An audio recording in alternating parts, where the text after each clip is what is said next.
Please welcome to the stage, Martin Joseph. Come on. Hi. Okay, so before I start, I just need to prefix this because I'm about to be quite hard on myself. I need you to know, right, that I know that objectively, right, I'm not unattractive, right? Like, I know that's the case. Like I know if I was a straight guy, right, like that I would get married, I would have children, like that would probably happen for me because like straight women say to me all the time, they're like, oh my God, I wish you weren't gay. Or they're like, oh God, it's such a waste. I'm like, Nanch, it's my birthday, okay? But like in gay world, it's a bit different because everyone wants to be like dating a 22-year-old Thor. And like, because I've got a receding hairline, I'm 33 and I've got a body that's been described as skinny fat on like more than one occasion. That kind of makes it like a strong 4 at best. Like my gay mates, they take me to the club with them so that when they pull like a really hot guy and take him home, I get left with their mate Claire from work, you know, the one that's like, oh, I absolutely love gay people.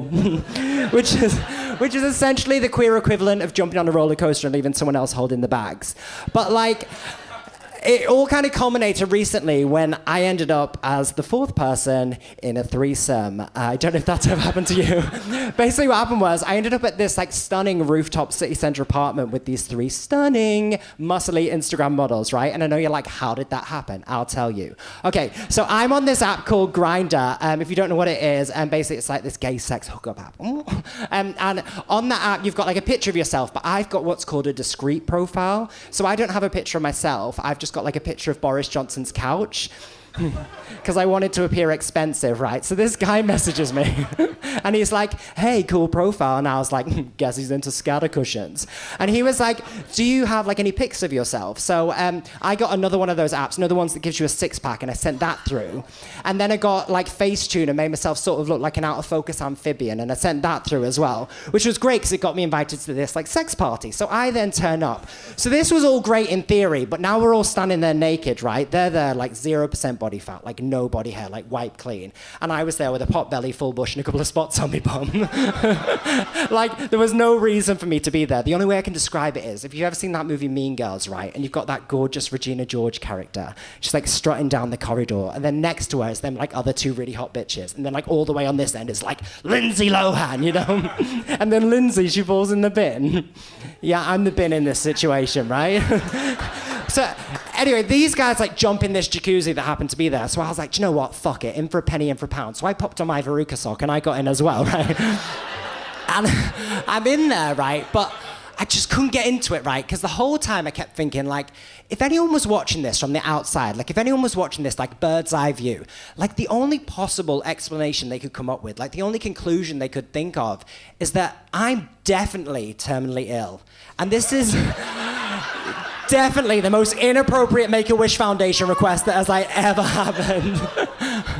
But like after that happened, I started trying to work it out, and I was like, oh, maybe I want to start like finding the one, you know? So I started making lists, like deal breakers, like non-negotiables that my perfect partner has to have, right? Because we all do that. So like my number one, and it's a bit controversial, is that he has to be a really, really, really heavy smoker. I know that's weird, but it's true. I want him to be like quite a bit older than me, like have a little bit of money in the bank. I do not want him to have any family, friends, close dependents of any kind. I would love him to have like just like a couple of underlying health issues, you know, like a real passion for extreme sports, but like a callous disregard for safety equipment, which I know makes me sound like a gold digger, but look at poor Melania, do you know what I mean? One minute she was just on her knees licking old balls for new shoes. Next minute she was carrying in a bunker underneath the White House like, oh, I should have followed through in my candle making business, you know? It was rough for her. But like, I recently found someone and he ticked pretty much all my boxes, right? He had like a nice job, he had a nice flat. The only problem was that he was like my age, so he wasn't older than me. And I was a bit worried. I nearly like knocked it on the head, but then very early into it, I realized he was an anti-vaxxer that never wore a seatbelt, so I just thought, accidents do happen, you know? And what was weird about this guy is that he was really into BDSM. And if you don't know what that is, it's fine. It's basically like 50 Shades of Grey, but like instead of the Dakota Johnson character, you get, well, this. And then instead of the Christian Grey character, you get a large man from Wigan called Keith. And Okay, here's a little secret, don't get mad at me.